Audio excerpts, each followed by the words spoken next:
Saludos cordiales, amigas y amigos, qué gusto estar de nuevo con ustedes a través de la Caja de Pandora. Este es el programa en el cual queremos que la familia ecuatoriana se sienta y comparta las historias que aquí transmitimos. Hubo niños que nacieron en condiciones de absoluta libertad y seguridad, pero hubo también otros niños que nacieron en medio de la lucha de sus padres idealistas y también en condiciones difíciles de clandestinidad. Esa es la historia de Fausto Eloy Basantes Cárdenas, quien hoy nos acompaña. Gracias por estar acá. Eloy, ¿cómo prefieres que se te diga? ¿Eloy o Fausto? Eloy, la verdad. Eloy. Bueno, Eloy tiene un gran significado para la historia y también tiene relación mucho con la vida tuya y la de tus padres.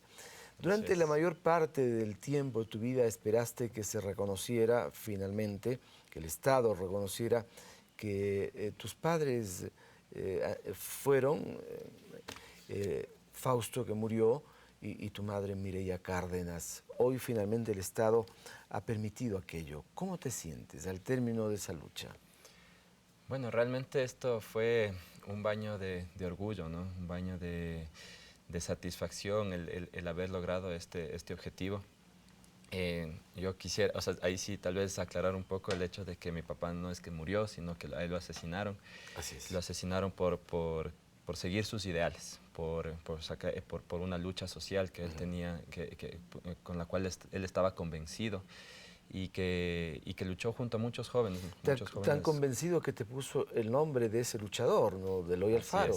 Así es. Entonces, es por todos los ideales, por todos el pensamiento político que tenía Alfaro también, ¿no? Entonces, es por eso que la organización se llamó también Alfaro Vive Carajo y es por eso que yo también tengo el nombre. Muy bien, vamos a poner un perfil en el cual mostraremos tu historia de vida, pero antes queremos al público hacerle una pregunta, como lo hacemos al inicio siempre de este programa, para que a través de las redes sociales nos den su respuesta. Lo mismo tendrá que responder nuestro invitado, pero al final del programa. Vamos a ver, la pregunta dice: ¿por quién se nombró Richter a la medida de magnitud para terremotos? A, por Charles Francis Richter, por Gerhard Richter, por Burton Richter, por Carl Richter. Muy bien, una pregunta un poco técnica que tendrá que contestar al final nuestro invitado, dado que él está en ese mundo, el de los riesgos naturales. Pero ahora vamos a mostrar enseguida su perfil.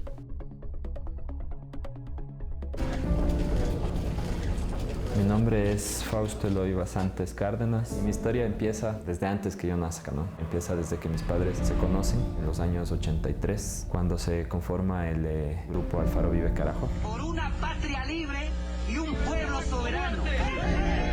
¡Alfaro Vive Carajo! Desde el 83, que fue la conformación del grupo, hasta que yo nací, pues mis papás sufrieron bastante lo que era la represión, sufrieron prisión, sufrieron tortura y persecución. Nace Eloy en medio de toda esta persecución, clandestinidad que nos encontrábamos, tanto Fausto como yo. Fausto se fue enamorando de la condición de ser padre. En un primer momento le dio angustia, porque lo que decía es que le pueden hacer a su hijo lo mismo que nos hicieron a nosotros. Cuando Eloy nace, para nosotros fue algo así muy grande. Fueron días muy especiales. El 4 de enero de 1986, antes de que cumpla Eloy un mes, le asesinan a Fausto. A mi papá lo asesina la Policía Nacional en todo un operativo y empieza una persecución súper fuerte, tanto a mi mamá como a mí, con la consigna de que yo iba a ser igual que mi papá. Me toca tomar la decisión de dejarle a Eloy, no podía salir con él. Mi mamá salió de viaje a Nicaragua cuando yo tenía 2 meses de edad. A Eloy le dejo con la familia de Fausto, con sus abuelitos. La separación fue súper dolorosa. Yo me reuní con ella cuando tenía 8 o 9 meses de edad. Entonces, para yo poder salir del país, para que me saquen de aquí del país, me pusieron otra identidad. Entonces ahí yo fui hijo de otra compañera de Alfaro Vive, y ahí yo tenía el nombre de Roberto Emilio Sierra Freire. En el momento de regresar acá al Ecuador, yo vuelvo a utilizar la identidad de Roberto Emilio Sierra. Pero obviamente yo ahí ya hablaba, y a mí ya me decían Eloy. Entonces fue todo un proceso para que yo responda al nombre de Emilio. Tenía que pensar qué nombre decir y a quién decir. Tenía un nombre para las autoridades de la escuela, tenía otro nombre para el médico y tenía el nombre para la familia. En unos lados yo era su madre, en otros lados era su madrina. Tuvo que madurar y tomar con responsabilidad esa situación. Nunca cuestioné, la verdad, el hecho de que haya tenido que tener otras identidades, nunca cuestioné nada de eso. Yo creo que fue mucho la forma en que mi mamá me contó cómo fueron las cosas, qué es lo que hacía mi mamá, qué es lo que hacía mi papá y por qué lo mataron a mi papá. Entonces, yo creo que todo eso más bien en mí generaba una clase de, más bien como de orgullo en lugar de vergüenza. O sea, de hecho, cuando estuve en primer grado y nuestra profesora nos preguntó en qué trabaja, o sea, nos estaba preguntando en qué trabajan sus papás, todos respondían, ¿no? El mío es arquitecto, el mío es economista, el mío es ni sé cuánto. Y mi respuesta fue, mi mamá trabaja en ABC. Yo vuelvo a casarme cuando Eloy tiene 7 años y Eloy encuentra también en Miguel, encuentra un amigo, y en la familia de Miguel encuentra otra familia más. Eloy es un joven que tiene mucha decisión. Yo digo, él es valiente y es muy honesto. Eloy como hermano es bastante amigo, súper responsable, seguro de lo que está haciendo y siempre sabe cómo reaccionar. Le veo como una persona muy fuerte. Cuando Eloy se integra a la familia, ya yo creo que la situación de alguna manera estaba un poco más sosegada. Yo tengo la imagen siempre de ese niño risueño. También disfrutó su infancia de los juegos y las travesuras. Eloy crece sano, yo creo, mentalmente.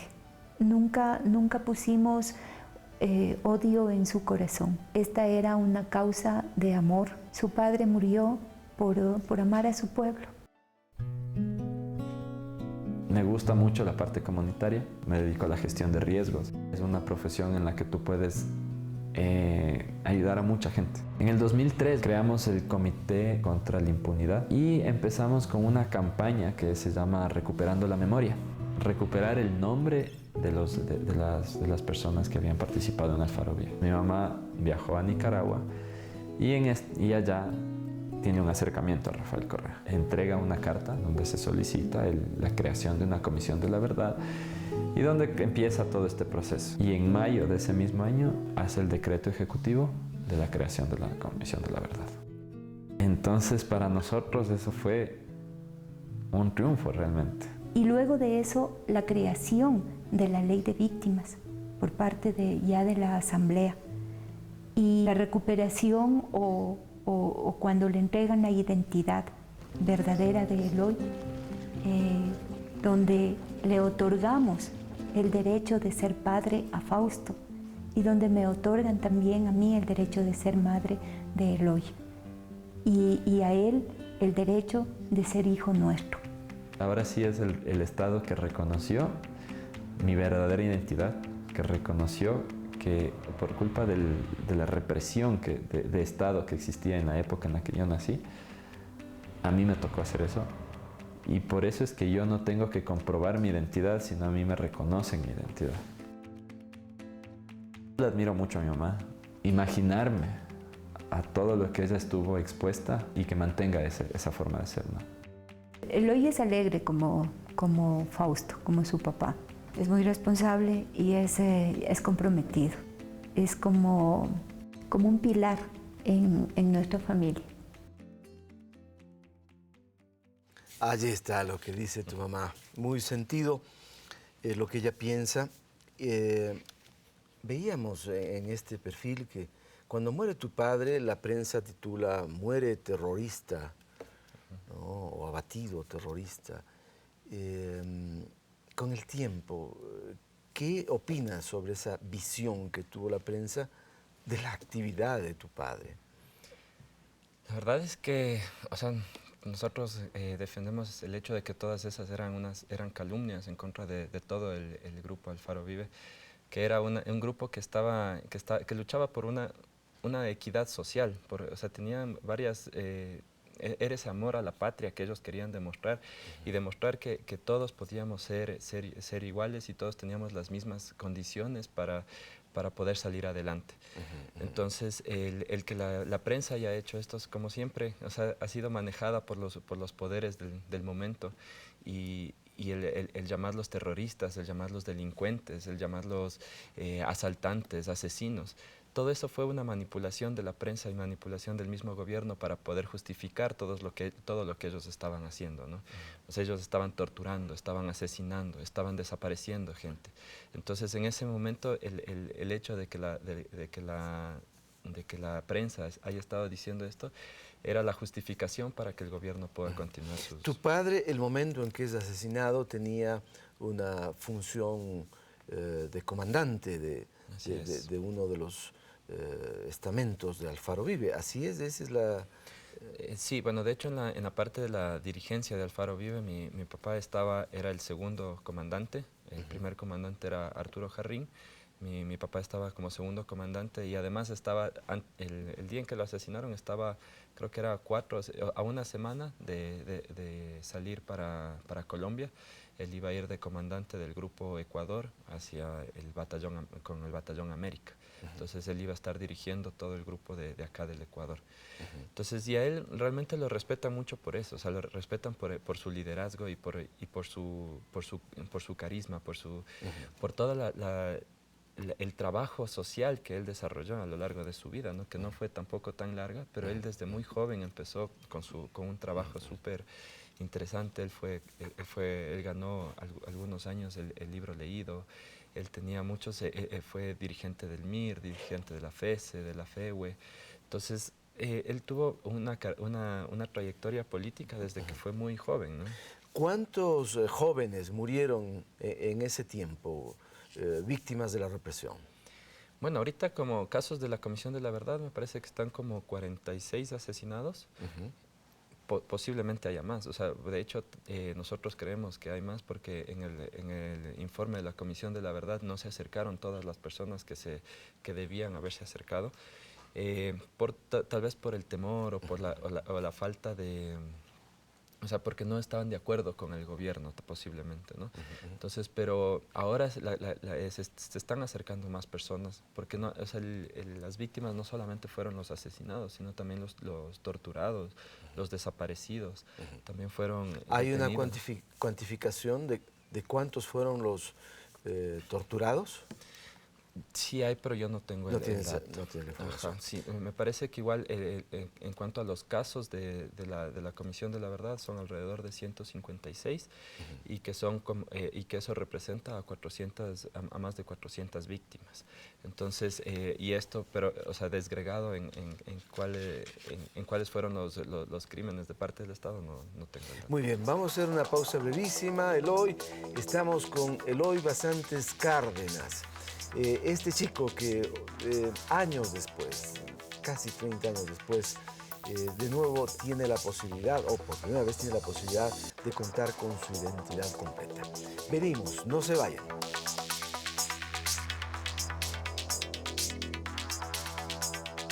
Al volver, conozca cómo la madre de Eloy tenía que cuidar la identidad de su pequeño hijo para que no sea víctima de la represión. Mi mamá me decía, verás que acá te llamas Juan Carlos, vamos a ir al doctor.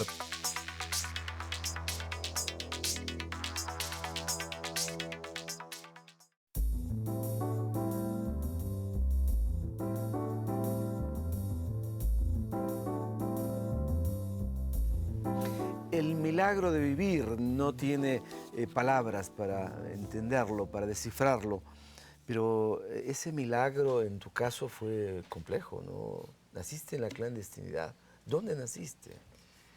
Bueno, yo nací en el 85 cuando mis papás estaban clandestinos.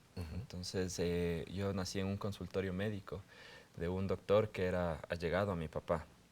¿En Quito? En Quito, acá en Quito, exactamente, en el sector del Inca. Bueno, mi mamá... En medio de condiciones de mucha seguridad habrá sido. Estaban perseguidos ellos, ¿no? Así es, o sea, estaban perseguidos, pero más bien era todo a escondidas, entonces más bien era como, o sea, la cuestión de seguridad en la parte del parto no era muy buena, ¿no? Porque era un consultorio médico. Había era un riesgo enorme. Exactamente. Entonces lo que teníamos ahí, lo que mi mamá fue un parto natural, entonces tuvo tiempo de descansar unas pocas horas y enseguida tuvimos que, o sea, salimos de ahí con... ¿Y a dónde fueron entonces? De ahí fuimos a una casa de seguridad, a una casa de algún allegado igual, donde estaban todas mis cosas y eso. Pero era alguien también de la organización, un colaborador de la organización. Tu madre tiene que dejarte cuando tenías 2 meses. ¿Por qué debe irse? Primero por la cuestión de que le perseguían. Ella estaba siendo perseguida, ella estaba siendo acusada de algunas cosas que sin ningún fundamento realmente. Entonces ella, por la persecución, ella tiene que viajar a Nicaragua, ella tiene que allá ir a cumplir con algunas cosas. Tú te encuentras con ella 6 o 7 meses después. Te conduce una compañera de Mireya Cárdenas hasta Nicaragua. En este caso sería Natalia Sierra. Así es. ¿No? Ella asume la condición de madre, se genera un documento, una cédula, y con esa identidad tú vas. ¿No? ¿Has vuelto a hablar con Natalia Sierra después de eso? ¿Ella te ha vuelto a contar la historia? ¿Qué ha ocurrido? Bueno, con Natalia nos hemos encontrado más bien en algunos eventos, en algunas cosas. Claro que ahorita es un poco más difícil por el hecho de que hemos tomado caminos diferentes tal vez en la cuestión política. La verdad es que ella está muy en contra del proceso actual, y más bien yo me siento más alineado hacia esto, ¿no? O sea, más bien el poner el hombro en esto, y eso ha determinado el hecho de que no podamos reunirnos. Pero de fondo hay una historia humana que va más allá de las ideologías. No siempre, creo yo. No tal vez muchas veces la parte política puede hasta determinar las relaciones hasta intrafamiliares. O sea, no... Pero bueno, ella al conducirte también corre un riesgo enorme, ¿no? Así es. O sea, realmente, bueno, ellos no es solamente la parte de conducirme a esto, sino que además me inscribieron porque tuve una partida de nacimiento, tuve todo un registro que fue anulado esta vez que me reconocieron la identidad. Pero todo este registro se elaboró en base a era una identidad falsa, que es la que necesitaba yo para poder salir sin ningún inconveniente de acá. Muy bien. Vamos a buscar ahora en estos videos que hemos producido temas que siguen teniendo relación con tu vida. Por donde tú quieras empezar, Eloy, a ver. ¿Qué te parece? Por derecho. Por favor, ahí un clic sobre esa imagen, derecho. El momento que a él le preguntaban su nombre, él tenía que pensar qué nombre decir y a quién decir. Mi mamá lo que me pedía es que diga que soy Eloy Basantes y que no de mi segundo apellido. Todos decían que había que hacer un juicio, que había que hacer un examen de ADN, que yo tenía que comprobar quiénes eran mis papás. Normalmente nosotros lo hacíamos en la vía judicial. Necesitábamos de una orden judicial para que, en este caso, Fausto Eloy pueda recuperar su identidad real. Conociendo realmente la historia, lo sucedido en el caso de Fausto Eloy, nosotros ya establecimos acciones concretas respecto de qué se debería hacer en este caso, y fue así que tuvimos que dejar sin efecto el registro de nacimiento que constaba aquí como Fausto Eloy Basantes Moreno. Tuvimos que dejar sin efecto el de el de Roberto Emilio Sierra, y luego generar una nueva inscripción de nacimiento para Fausto Eloy Basantes Cárdenas. Hay que tener en claro que en este caso no fue una rectificación de la partida de nacimiento de Fausto Eloy. Se generó una nueva inscripción de nacimiento para poder cumplir con la ley de la denominada figura de la satisfacción del derecho. Que el Estado, quien le viola los derechos humanos, reconozca que se dio en su vida este cambio, que le provocó esta situación y que por sí mismo el Estado asuma devolverle su identidad. Y creo que esta fue la gran lucha de su vida y la gran lucha de su madre también. Fue el primer caso en el que logramos una reparación efectiva. Esperamos que haya muchísimos casos más de eso. Estamos trabajando muy fuertemente para que muchas víctimas puedan sentirse satisfechas. Me imagino que siendo chico era más difícil la situación, ¿no? Así deberíamos pensar. Tú en un momento debías llamar a algunos, o debías decirles a algunos que te llamabas Emilio, y en otros momentos te llamabas Eloy. ¿De qué dependía? Bueno, Emilio solamente fue en los viajes. Entonces eso fue algo que ni siquiera me acuerdo mucho. Cuando regresamos de Nicaragua, mi mamá me cuenta que ella me iba convenciendo de a poquito que mi nombre era Emilio, porque dice que igual antes, cuando regresamos yo tenía como 3 años, entonces yo había aprendido a hacer hasta la E, entonces por suerte coincidía la E de Emilio también, entonces ella me iba convenciendo de que yo era Emilio. Cuando yo llego acá, igual llego donde mi familia, quienes me llamaban todos por mi nombre, que es Eloy, entonces también era igual el enfrentar a la familia sin realmente conocerla. O sea, era el estar con mis tíos, con mi abuela y todo, pero yo realmente no los conocía porque era muy chico. Más bien era con el primer nombre que me dieron en la ficha médica. En mi ficha médica, cuando me registraron mi nacimiento, yo fui Juan Carlos Dávila. Y esa ficha pasó a ser parte de mi historia médica. Con una pediatra que yo tenía, después yo tuve que asistir donde otros doctores y todo, entonces eran como 3 doctores que me conocían, Juan Carlos. Exactamente. Qué difícil. La verdad es que no entendía. Entonces era una cuestión de que mi mamá me decía, verás que acá te llamas Juan Carlos, vamos a ir al doctor, verás que te llamas Juan Carlos. Y en algunos lados a ella tenías que reconocerla, a tu madre, como madrina. Sí, bueno, de hecho, en el doctor mismo ella me decía que no le llame mamá, o sea, me decía que le diga tía.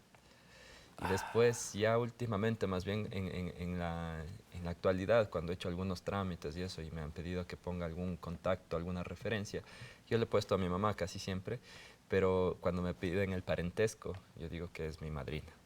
Entonces, o sea, bueno, decía que era mi madre, porque no podía, o sea, no había nada. ¿Y esto qué te generaba, Eloy? ¿Dolor, frustración? Bueno, yo creo que es algo que a la final yo entendía. O sea, es algo como que yo nunca, o sea, que fue un proceso en el que yo entendí lo que pasó y por qué pasó. O sea, no sé cómo entendía eso desde tan pequeño, pero yo creo que logré asimilar esa cuestión y responsablemente también iba tomando las decisiones de acuerdo a lo que mi mamá me ¿No llegó a producirte, no sé, depresión o molestia, malestar?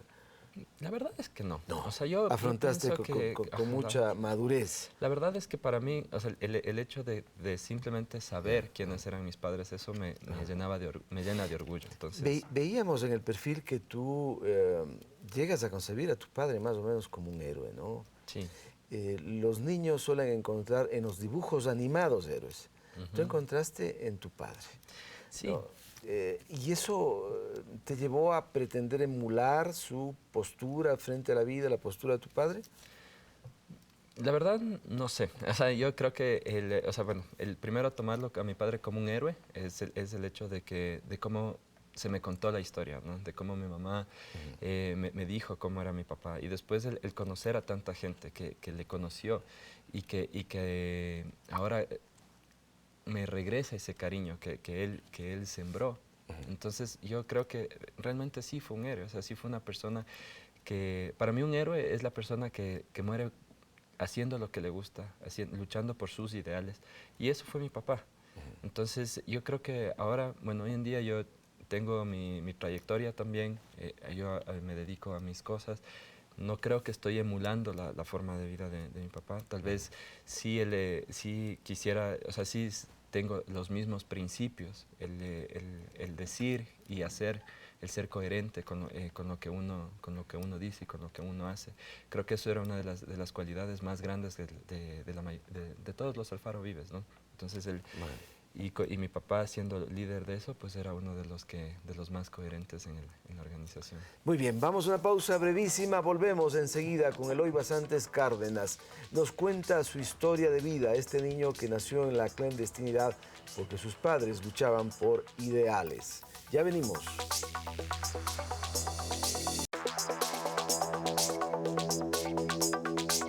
Cuando volvamos, Eloy Basantes revelará lo difícil que le resultaba demostrarle al Estado que sus padres no eran aquellos que constaron en su registro de nacimiento. A mí mismo me tocaba como víctima demostrar quiénes eran mis padres.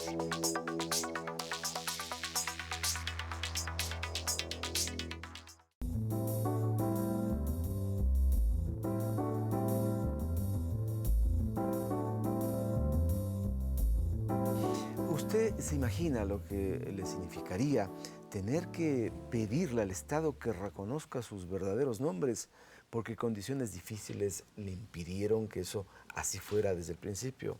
Esa es la historia de nuestro invitado de Eloy. ¿Debías pedirle al Estado o debías darle muestras fehacientes de que en efecto tus nombres eran Eloy Basantes Cárdenas? Eso era una carga enorme. Sí, bueno, o sea, cuando nosotros empezamos, o sea, empezó con esto, el camino que todos nos decían que debíamos seguir era el camino jurídico, ¿no? Judicial. El hacer un juicio, y este juicio implicaba hacer exámenes de ADN, una exhumación del cadáver de mi papá para poder comprobar que eran compatibles nuestros ADN. Y, o sea, y era un trámite súper grande en donde yo, o sea, que de hecho era una de las víctimas del Estado, de ese gobierno represor que hubo. A mí mismo me tocaba como víctima demostrar quiénes eran mis padres. Entre paréntesis, ¿dónde está enterrado tu padre? En el Parque de los Recuerdos.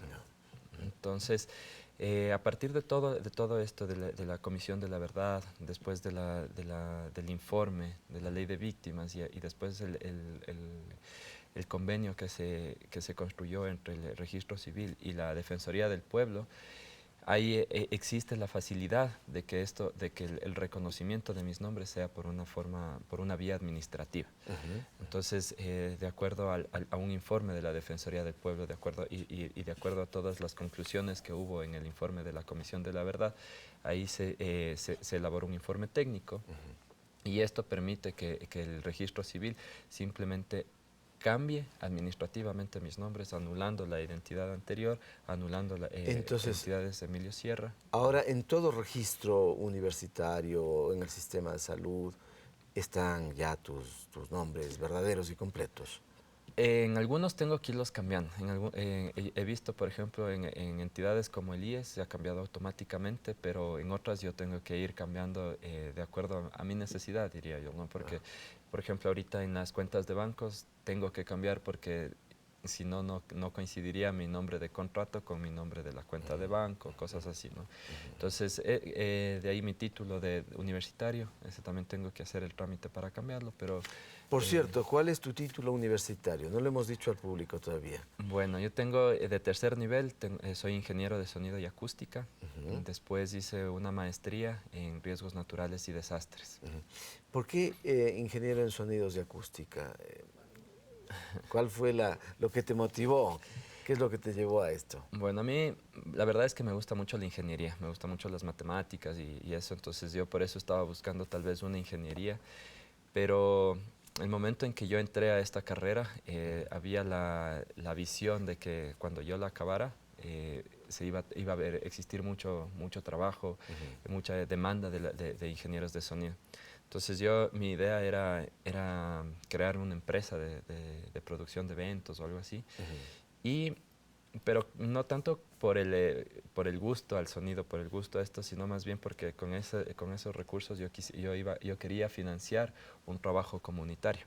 Entonces la creación de esa empresa iba a financiar este otro trabajo. ¿Un trabajo en qué ámbito de la comunidad? O sea, a mí me gusta mucho la parte de apoyo y desarrollo. Tal vez, o sea, yo pensaba en un principio una escuela, pero después pensaba tal vez un centro de desarrollo, de actividades prácticas, donde la comunidad se vaya integrando y vaya conociendo otras, o sea, y vaya teniendo otras oportunidades, ¿no? ¿Tú has podido ver otros chicos aquí o fuera del país cuyos padres hayan sido víctimas del terrorismo de Estado y has podido establecer nexos de carácter afectivo o intelectual? Más aquí en el país. Aquí en el país a las personas, a los jóvenes también que fueron hijos de los ex Alfaro, yo he conversado y de hecho es con personas que así no me vean por mucho tiempo, pues el momento en que nos vemos somos muy, muy amigos. Han habido personas con las que hemos compartido también en Nicaragua, por ejemplo. Tengo algunos amigos con los que vivimos allá cuando éramos niños y todo. Entonces todo eso ha generado un vínculo bien estrecho entre nosotros que muchas veces nosotros hasta nos vemos como hermanos, ¿no? Como hermanos. Ajá, entonces con la mayoría de ellos compartimos estas experiencias y además es ahí van y cada uno también ha tomado su camino, ¿no? Pero siempre es como que el momento de reencontrarse es como que no ha pasado. Increíble. Bueno, sigamos buscando. Ya vimos derecho, falta orgullo, pasión. ¿Por dónde quieres ir? Vamos por orgullo. Vamos por orgullo. Allí tiene el control nuestro invitado, Eloy Basantes Cárdenas.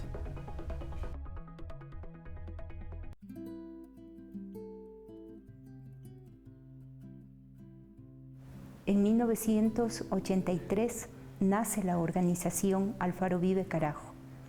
Todo el 83 hay una campaña político-militar que se lleva a cabo en todo el país.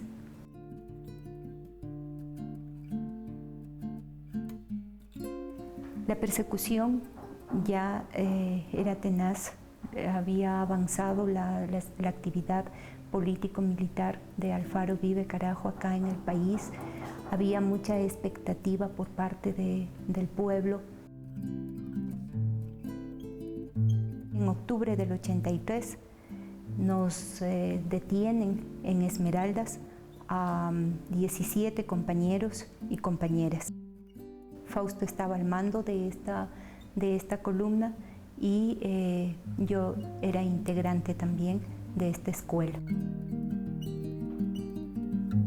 El 4 de enero de 1986 le asesinan a Fausto.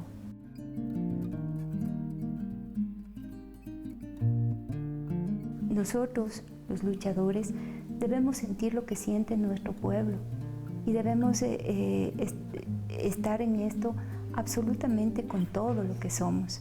Nosotros somos humanos y debemos sentir el ser padres, el ser madre, debemos sentir todo eso. ¿Qué es lo que hacía mi mamá? ¿Qué es lo que hacía mi papá? ¿Y por qué lo mataron a mi papá? Entonces, yo creo que todo eso más bien en mí generaba una clase de, más bien como de orgullo en lugar de vergüenza. Entonces yo nunca escondí nada de mis papás. Allí está, tu madre. Y dice, debemos sentir lo que siente su pueblo, los luchadores. Pero, ¿y los hijos? ¿Cómo calificar la condición en la que quedan sus hijos cuando incluso sus padres corren riesgo de morir? Bueno, yo creo que es algo que para uno, o sea, para algunas personas puede ser un poco difícil, ¿no? Pero para los que llegamos a entender las razones del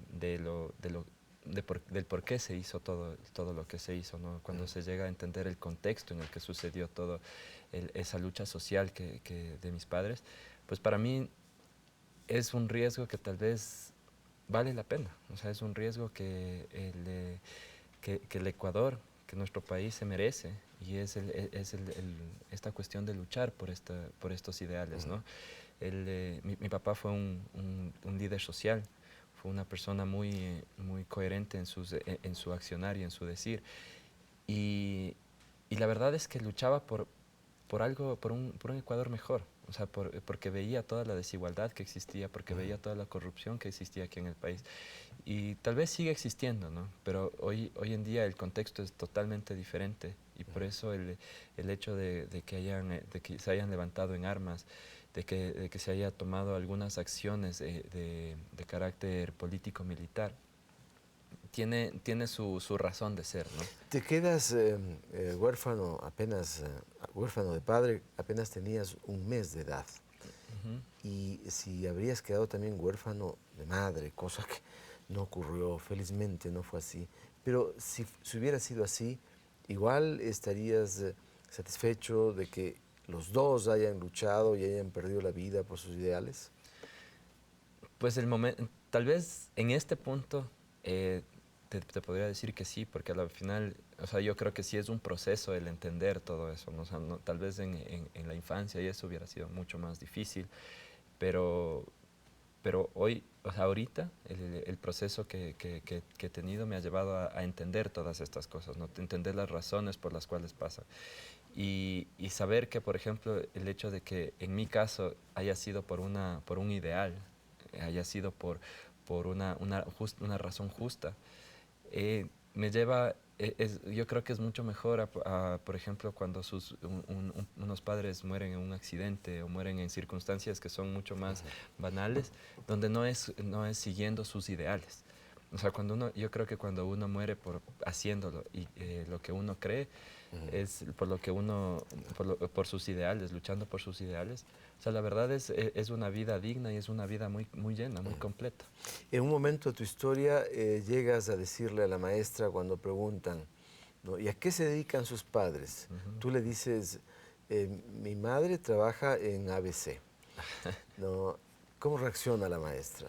La verdad es que continuó y fue como que no quiso ahondar en esto. Pues, o sea, me acuerdo, o sea, a mis otros compañeros cuando decían, es economista, y le preguntaba, ¿y dónde trabaja? Y que no sé qué. Conmigo fue como que dije ABC y siguió al siguiente estudiante. Pero enseguida, de lo que yo me acuerdo, le llamaron a mi mamá. Entonces mi mamá después de eso habló conmigo y me dijo que, o sea, que no podía decir eso porque era peligroso y que no sé qué. Entonces, ¿le preocupó al colegio? Sí, un poco la verdad, pero la verdad es que ellos entendían, o sea, a la final en el colegio en el que yo estudié habían bastantes personas que habían sido ex-alfaros y tenían, o sea, no era un colegio muy convencional. Entonces, ¿Y a tus compañeros, no ha habido algún compañero que en un momento dado te haya querido fustigar o molestar con el origen político de tus padres? Sí, o sea, bueno, de hecho después de que en la escuela la verdad todos éramos, o sea, era un grupo bastante unido y que no tuve ningún problema. Como cuando yo después, en los primeros años de colegio, nosotros vivimos en Australia y allá tampoco tuve mayores problemas, pero cuando regresé a mi mismo colegio ya habían personas nuevas, ¿no? Entonces estas personas nuevas la verdad es que venían de otro contexto, no conocían el pasado de algunos de nosotros y sí hubo una persona en especial que quiso ofenderme, ¿no? Diciéndome que al menos él no era hijo de un terrorista o no, ni siquiera me dijo terrorista, sino me dijo de un guerrillero. Entonces, la verdad es que a mí no me ofendió ni nunca me ha ofendido, más bien eso para mí es un orgullo el ser hijo de un guerrillero. Pero en la forma en la que él lo dijo, pues fue bastante ofensiva, ¿no? A pesar de eso, yo hoy, después ya me llevo bastante bien con esta persona y no tengo ningún problema, pues él supo reconocer su error y todo, entonces pues son cosas que pasan en la vida, ¿no? Y uno puede ir superando también esas etapas. Muy bien, Eloy, vamos a otra pausa, volvemos enseguida, amigas y amigos, en el último bloque de este programa, en el cual conversamos y contamos la historia de vida de Eloy Basantes Cárdenas. Ya venimos.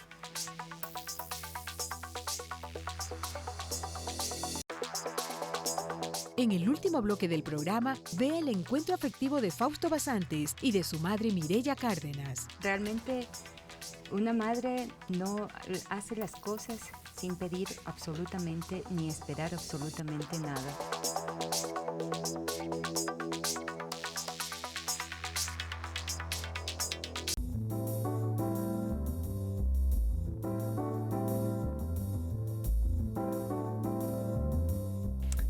Estamos en la parte final de este programa con nuestro invitado Fausto Eloy Basantes Cárdenas, quien finalmente consigue su identidad.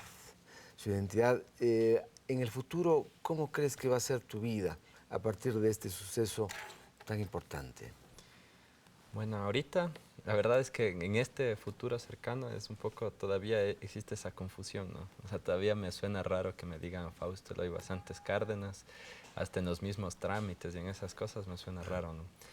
Pero bueno, a partir, o sea, una vez superado eso, yo creo que, o sea, igual es un nombre que representa un orgullo y una responsabilidad de cierta forma, ¿no? Llevas el nombre de tu padre, Fausto, pero además llevas el nombre de Eloy, decíamos, de Eloy Alfaro. ¿Qué significa eso para ti?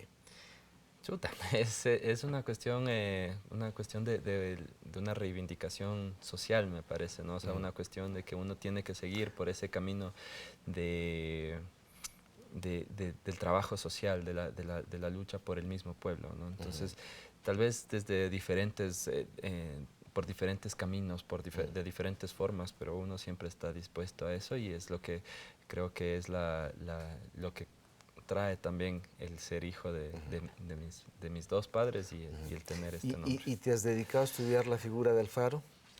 Un poco, pero sí, o sea, yo creo que más bien es a través de todo lo que se ha conversado con las personas que estuvieron en esa época, ¿no? Todos los que defendieron los ideales, todos los que estuvieron.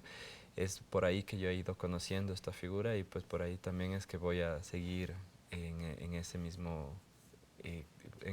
búsqueda, en ese mismo aprendizaje. Muy bien. Vamos a ver, hay otro tipo adicional que faltaría verlo. Ya viste derecho, orgullo, falta pasión. Entonces, veamos. Por favor, un clic sobre pasión. Veamos de qué se trata.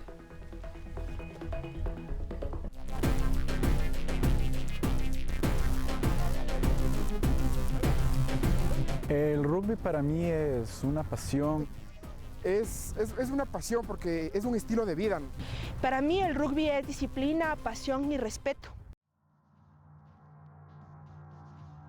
El objetivo del rugby es anotar un try, ¿sí? ¿Cómo lo hacemos esto? Llevando el balón en las manos y depositándolo en el suelo, ¿sí? Tiene que haber un contacto césped, balón, mano. Si hay este contacto, pues se anota lo que se llama un try. De ahí tenemos los scrums, que esto se produce cuando el balón va hacia adelante por cualquier motivo. Ahí se forman 8 jugadores contra 8 jugadores, entran y el balón tiene que ir al medio de esta formación y se disputa el balón. El rugby empieza igualmente en Inglaterra, así mismo como el fútbol. Hay un grupo de personas, un grupo de jóvenes que estaban jugando algo que se parecía al fútbol, ¿sí? Y el momento de que se aburre, él agarra el balón con las manos y sale corriendo. El nombre de él era Webb Ellis y él se aburre de patear el balón. Y todos los compañeros con los que estaban jugando le salen a perseguir. Y a partir de esa situación es que ellos empiezan a generar y a crear todas las reglas. Hasta que no les toque no pueden pasar. El rugby a mí me ha enseñado mucho acerca de la puntualidad, del respeto a uno mismo y a los otros cuando esté en cancha, disciplina porque uno necesita, como ustedes verán, viene acá martes y jueves, a veces hace frío, a veces llueve, la cancha tiene muchas irregularidades, mucha gente viene del valle, del sur y hace un esfuerzo muy grande por estar acá y eso es disciplina, es respeto para con sus demás compañeros que también estamos acá en la cancha. Se dice que el rugby es un deporte de canallas jugado por caballeros simplemente por el hecho del contacto. Mucha gente no conoce, pero el rugby no termina en 2 tiempos de 40 minutos. El rugby tiene un tercer tiempo que la mayoría de gente no conoce. Que en este tercer tiempo que se hace se reúnen los 2 equipos justamente para conversar y limar asperezas. Cada uno de nosotros hacemos difusión de rugby. En general siempre pasamos hablando de que jugamos rugby, es uno de nuestros temas de conversación en cualquier mesa, sea en el trabajo, con nuestros amigos, en nuestras universidades, etc. Pasamos hablando mucho tiempo de rugby, la verdad. Ahí está. Qué novedad. Tú te involucras al rugby, una disciplina deportiva que aquí además es escasa. ¿Por qué decides vincularte a esta? Bueno, ahí yo conocí al equipo de Cerveros Rugby Fútbol Club. Lo conocí en el 2009, en una fiesta que ellos organizaron para recaudar fondos. Y bueno, yo más bien vengo de una historia más de fútbol. Yo jugaba fútbol en el colegio, empecé a jugar en unas barriales y todo, y más bien me empecé a entrenar con ellos por sacar físico, por mejorar mi físico. Pues sabía que ellos entrenaban constantemente y todo, entonces para mejorar mi estado físico yo empecé a entrenar.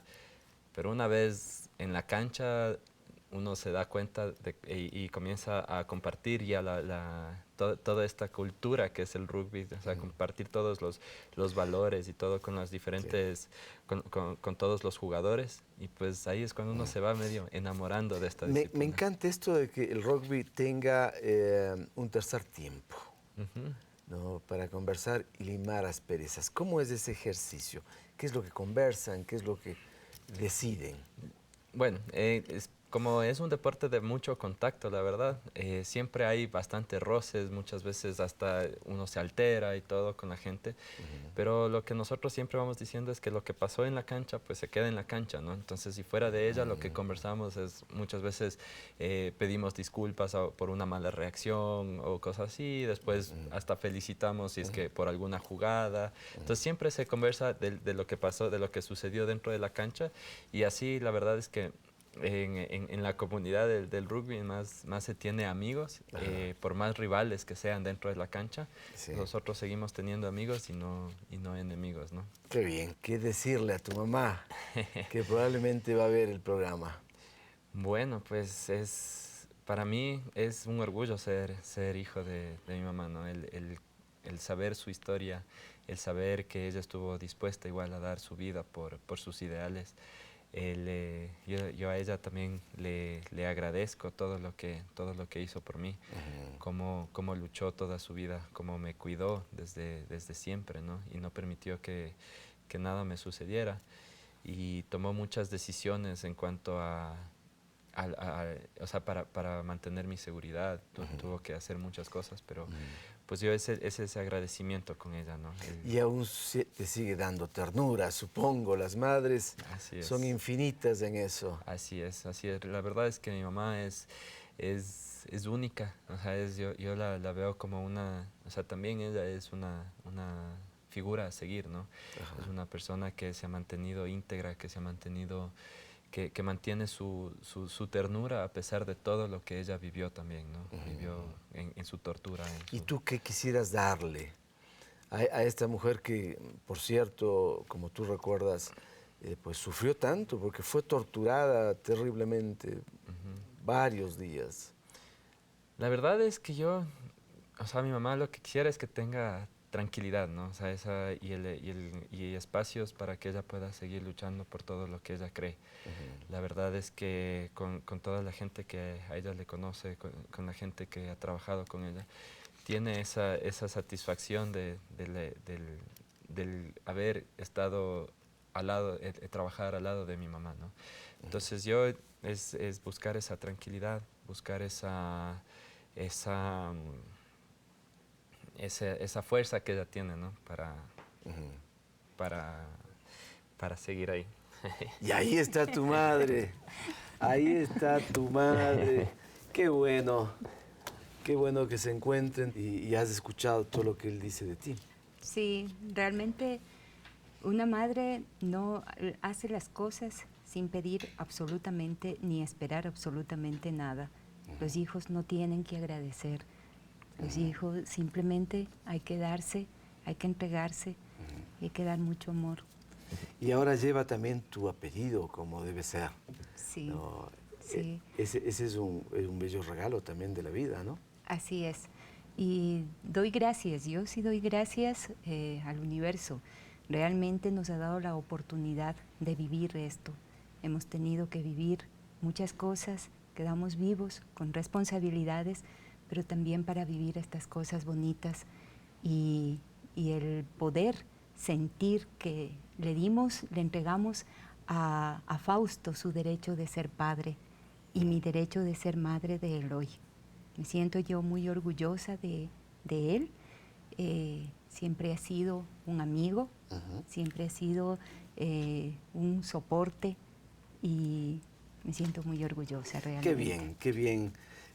Mireia, gracias por estar aquí y que de este modo también les recordemos a las madres que entregan todo su cariño, que hay hijos dispuestos a hacer lo propio, como es el caso de Fausto Eloy Basantes Cárdenas. Le habíamos preguntado a tu hijo algo al principio, no te vayas todavía porque va a responder y tú vas a atestiguar esto. ¿Por quién se nombró Richter a la medida de magnitud para terremotos? A, por Charles Francis Richter, por Gerhard Richter, por Burton Richter y por Karl Richter. ¿Cuál es la respuesta entonces, este experto en desastres naturales? Es la A, por Charles Francis Richter. La A, Charles Francis Richter, sí, en efecto, eso dice el sistema. Charles Francis Richter, sismólogo estadounidense, inventor de la escala que lleva su nombre. Muy bien, muchas gracias Eloy, muchas gracias Mireia por estar ustedes aquí y a ustedes, amigas y amigos, por acompañar siempre a La Caja de Pandora. Un gran abrazo, no dejen de escribirnos.